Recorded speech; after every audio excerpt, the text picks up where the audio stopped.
em tua glória. Chama-me mais profundo, além do véu,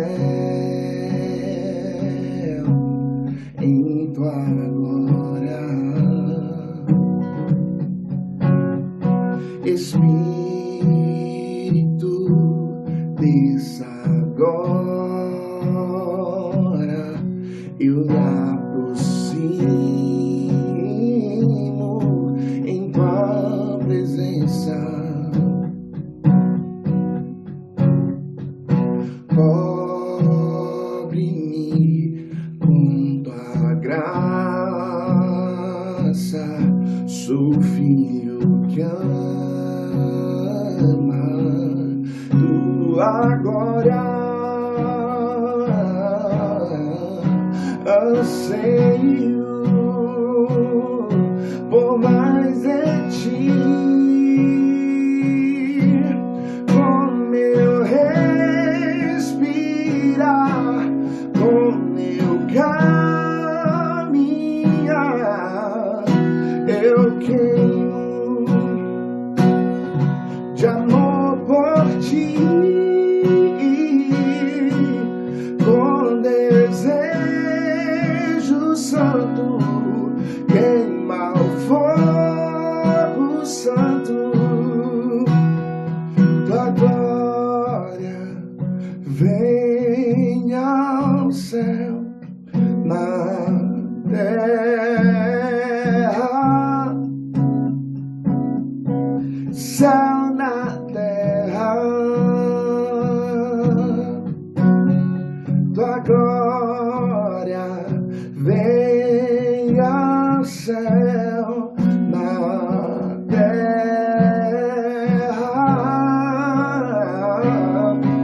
céu na terra.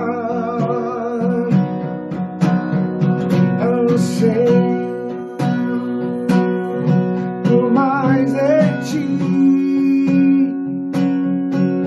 com meu respirar, com meu caminhar, eu queimo de amor por ti, com desejo santo, queima o fogo santo.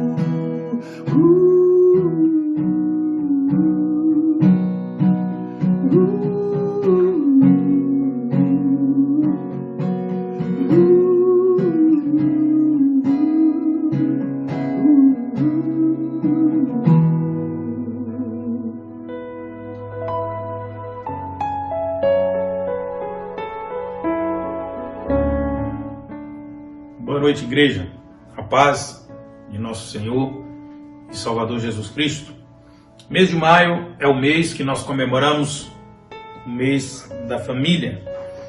O nosso cartaz desse ano é esse que está passando aí agora. Minha casa aceita o chamado. Aceita qual chamado? Olha o texto aí embaixo. Apocalipse 19:9. E disse-me, escreve: bem-aventurados aqueles que são chamados à ceia das bodas do Cordeiro. E disse-me, estas são as verdadeiras palavras de Deus. Então esse é o nosso tema desse mês e desse ano, do nosso mês da família. Mas não vou pregar nesse texto. Esse é apenas o tema do nosso cartaz. Eu vou pregar num texto que ouvi por várias vezes, replicado por meu último pastor. 2 Coríntios, capítulo 11, versículos de 2 a 3, nos diz assim a Bíblia, que é a palavra do Senhor. Tenho zelo por vocês com um zelo que vem de Deus, pois eu preparei vocês para apresentá-los como virgem pura a um só esposo, que é Cristo. Temo que assim como a serpente com sua astúcia enganou Eva, assim também a mente de vocês seja corrompida e se afaste da simplicidade e pureza devidas a Cristo. Que o Senhor nos abençoe pela sua palavra nessa noite, em nome de Jesus. Queridos, observe esse slide que está aí agora passando para você de um casamento. É uma foto de uma cena real. Um noivo chinês descobriu que a sua noiva estava tendo um caso com seu cunhado e encomendou uma investigação. Foi providenciado o flagrante e ele se preparou e se arrumou todo para o casamento. E antes de começar o casamento e a cerimônia propriamente dita, ele pediu a palavra para passar um vídeo. Todos pensaram que era um momento feliz daquele casal. Foi quando ele apresentou o vídeo da sua noiva indo para a cama com seu cunhado. Isso nos faz pensar um pouco e nos leva a ler outra vez, com um pouco mais de cuidado, o texto que acabamos de ler. 2 Coríntios 11, 2. Tenho zelo por vocês com um zelo que vem de Deus, pois eu preparei vocês para apresentá-los como virgem pura a um só esposo, que é Cristo. Talvez nós pensemos assim, mas eu não corro o risco de ser flagrado, desmascarado, ou mesmo envergonhado, como foi aquela noiva. Mas a Bíblia nos fala de confronto como aquela noiva sofrera. A noiva do Senhor também será confrontada. Apocalipse capítulo 20, versículo 12. Vi também os mortos, os grandes e pequenos, que estavam em pé diante do trono. E então foram abertos livros, e ainda outro livro, o livro da vida, foi aberto, e os mortos foram julgados, segundo as suas obras, conforme o que estava escrito nos livros. Assim, então, agora, eu volto com você no texto áureo de 2 Coríntios 11, verso 3. Temo que assim como a serpente com sua astúcia enganou Eva, assim também a mente de vocês seja corrompida e se afaste da simplicidade e pureza devidas a Cristo. Querido, nós vamos acompanhar com detalhe esse princípio evocado pelo nobre apóstolo Paulo a respeito desse paralelo que ele faz da noiva, da igreja se corromper, relacionando com a queda do casal lá no paraíso. Você deve se recordar, um tempo atrás, quando eu comecei a falar com você um pouco sobre a necessidade da igreja pregar e viver expositivamente as Escrituras, eu apresentei esse slide sobre permanecer na linha. E você observa que permanecer na linha é continuar na palavra de Deus. Mas você tem a chance de pegar a linha de cima, ou você tem a chance de pegar a linha de baixo. A linha de cima representa ir além. Ir além significa legalismo, significa acrescentar alguma coisa segundo a sua conveniência. A linha de baixo significa ficar aquém. Aí é liberalismo, é deixar de falar aquilo que convém e contém as Escrituras. Mas antes de chegar no evento da queda do casal e da tentação, o capítulo 2 de Gênesis, então, no verso 25, termina assim: e ambos estavam nus, o homem e sua mulher, e não se envergonhavam. Lembra você que a Bíblia não estava dividida em capítulos? Portanto, o que é o primeiro versículo do capítulo 3 é a continuação do capítulo 2. É um rolo extenso escrito sem versículo, sem capítulo. Então, após Moisés dizer que o casal estava nu e sem ter do que se envergonhar, essa é a razão então que ele coloca ora. Após dizer isso, ele diz: ora, a serpente era mais astuta que todas as alimárias do campo que o Senhor Deus tinha feito. E esta disse à mulher: é assim que Deus disse, não comereis de toda a árvore do jardim? Um grande pregador disse que a melhor tradução de mais astuta, se formos pegar a intenção do escritor hebreu, ele disse, no primeiro versículo anterior, que é o 25 do capítulo 2, que o casal estava nu e não se envergonhava. Que quando ele diz agora que a serpente era mais astuta, era como se ele quisesse dizer, mas a sem vergonha da serpente. Então ele diz, o casal não tinha que se envergonhar, mas a sem vergonha da serpente.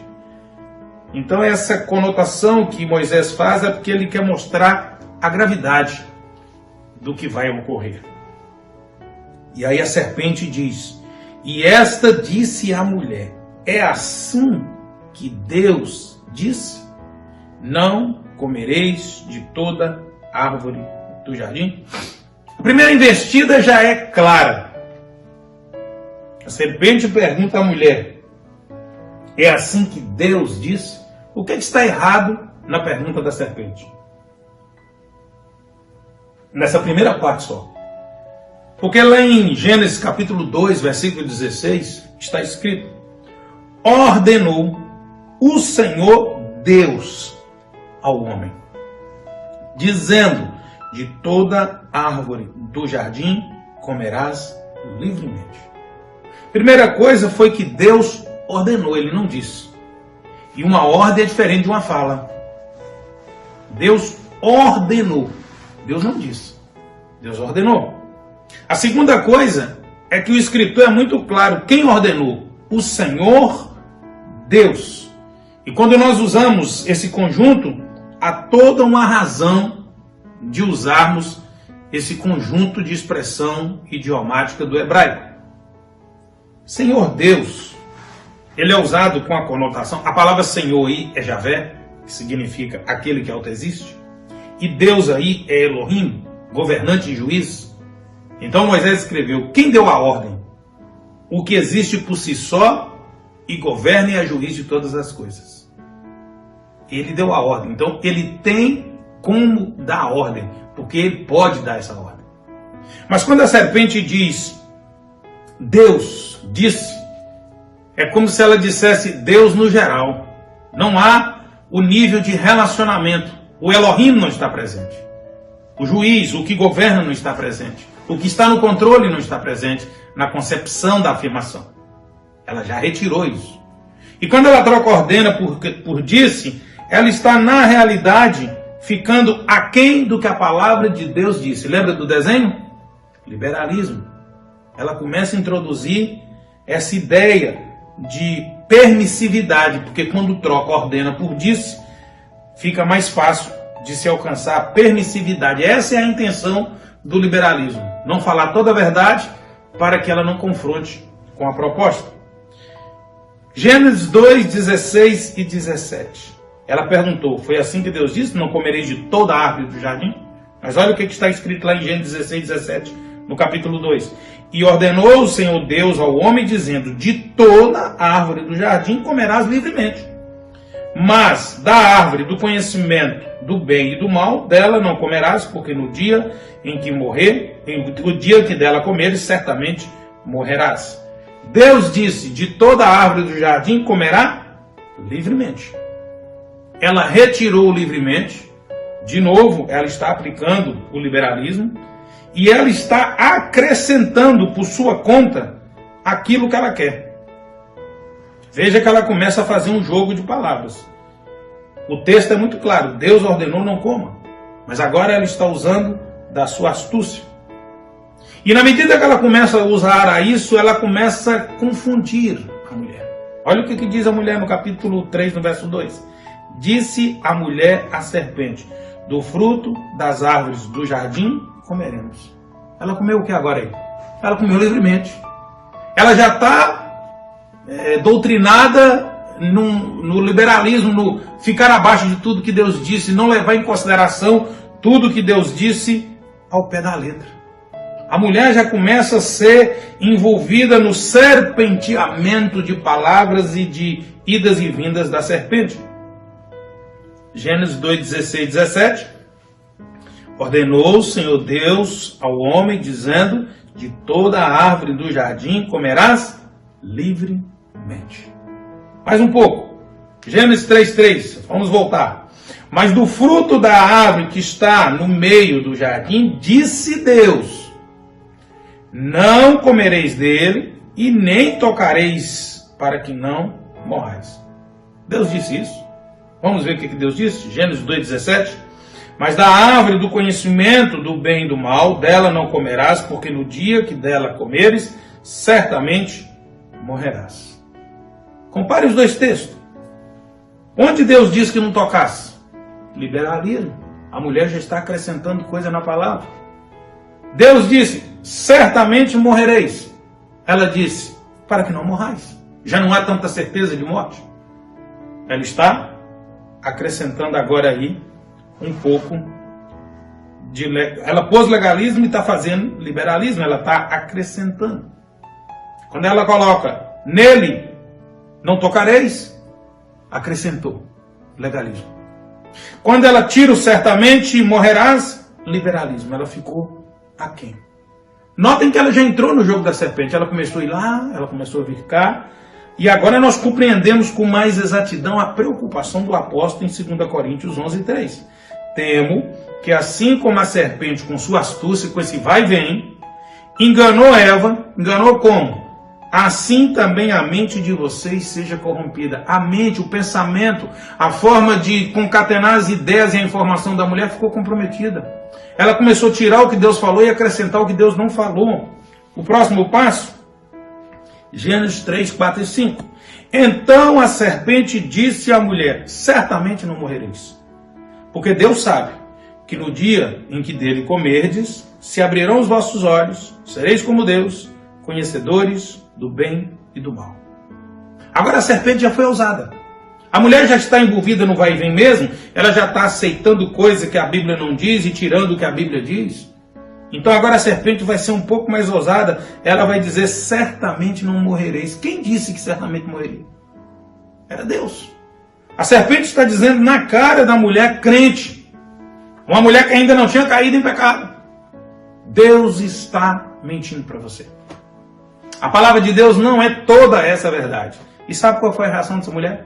Nenhuma.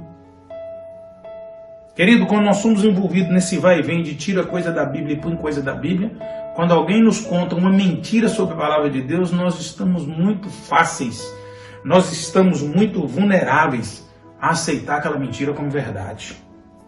E aí ele então acrescenta mais mentira no negócio. Ele diz: vocês comendo, vocês serão iguais a Deus. Onde está? Não, vocês serão como Deus. Em outras palavras, vocês serão a semelhança de Deus. Querido, só tem um detalhe: eles já eram. Gênesis 1, 26 e 27. E disse Deus: façamos o homem à nossa imagem, conforme a nossa semelhança. E domine sobre os peixes do mar, sobre as aves do céu, sobre o gado, sobre a terra, sobre todo o réptil que se move sobre a terra. E criou Deus o homem à sua imagem. A imagem Deus o criou. Homem e mulher os criou. Aqui não cabia nem aquele negócio: você é inferior. Ele é a semelhança de Deus, você não é. Não. Era uma verdade patente. Mas sabe qual era o problema? Esse foi o desejo de Satanás. Ele queria ter essa semelhança. E ele não teve. Isaías capítulo 14, de 14 a 15. Subirei acima das mais altas nuvens e serei semelhante ao Altíssimo. Ele anelou isso, mas não recebeu. Pelo contrário, mas você descerá ao mundo dos mortos, no mais profundo do abismo.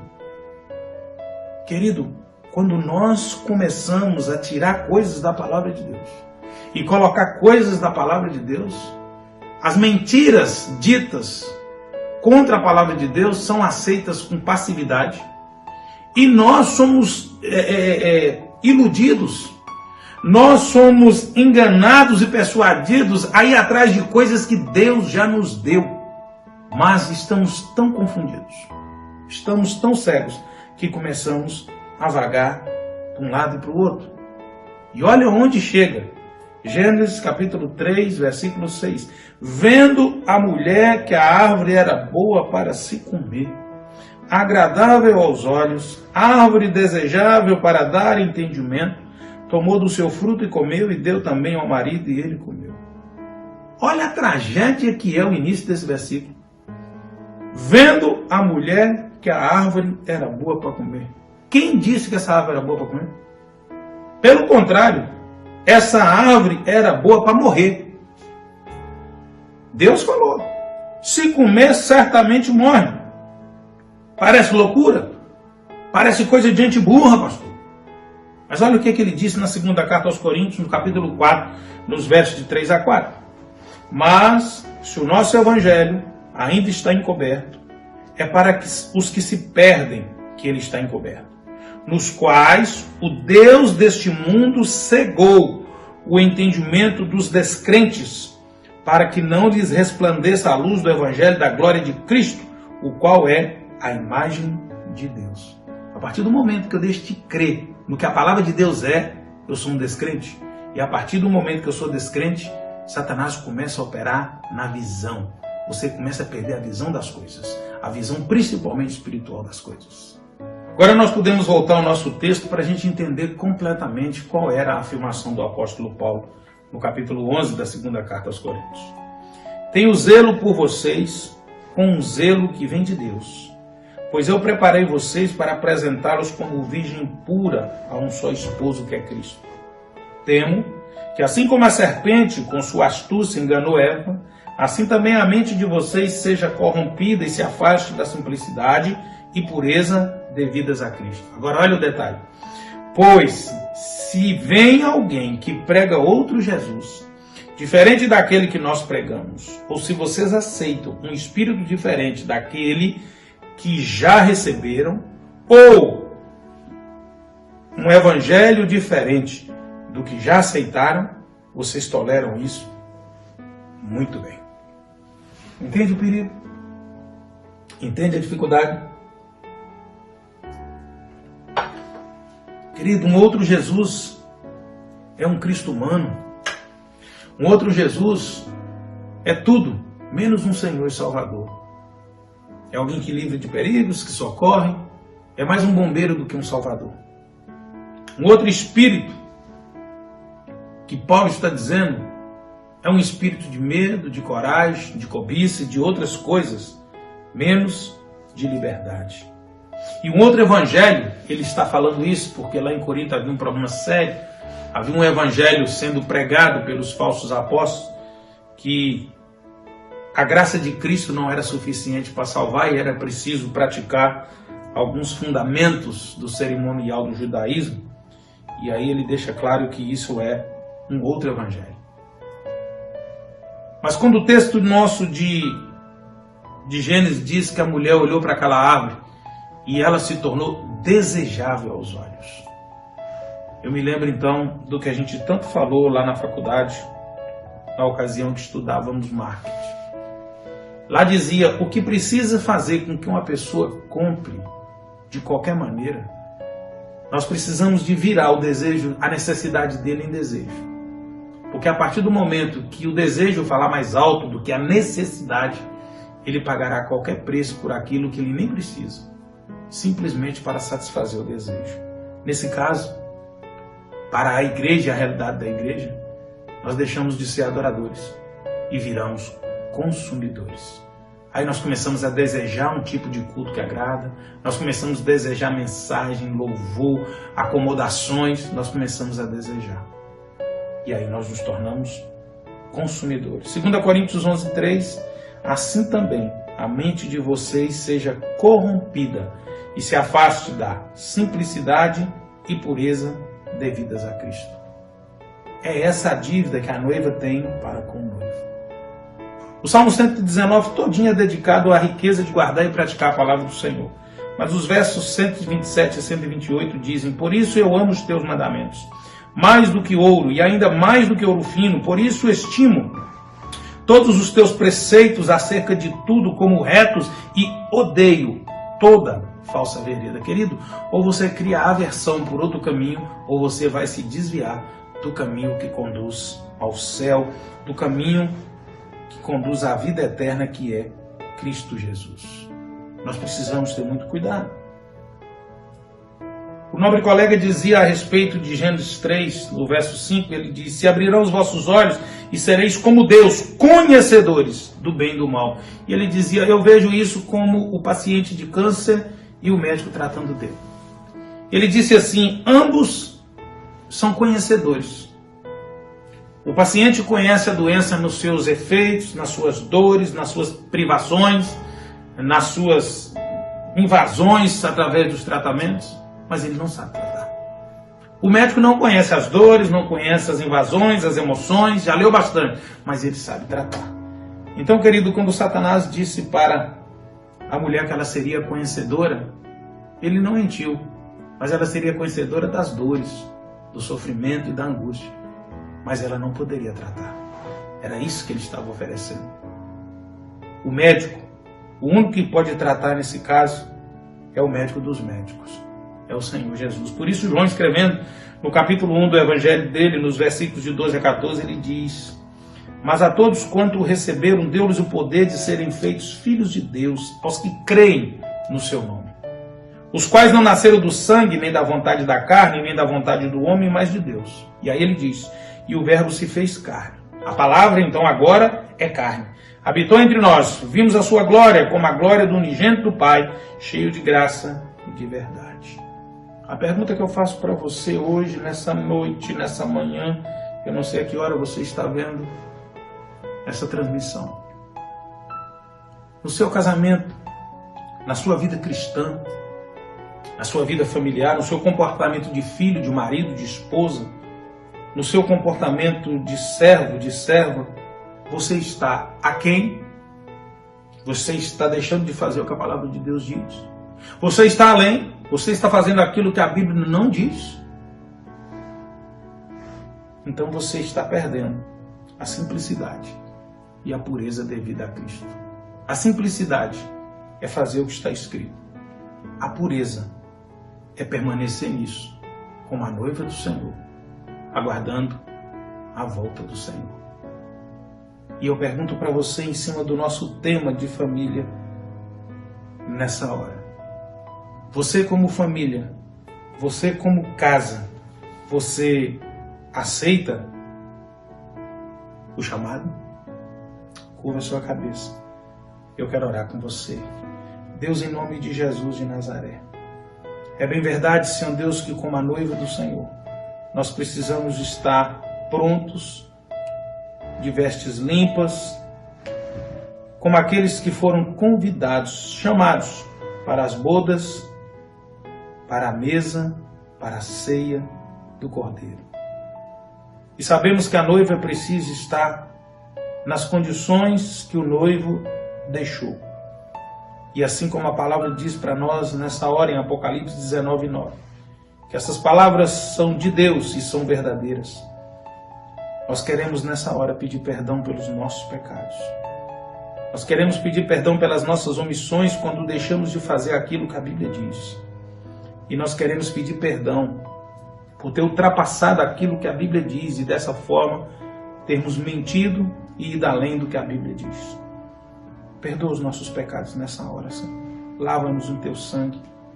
Ouvimos que há um livro onde está escrito o nosso nome, o livro da vida, mas também ouvimos sobre os livros onde estão registrados os feitos.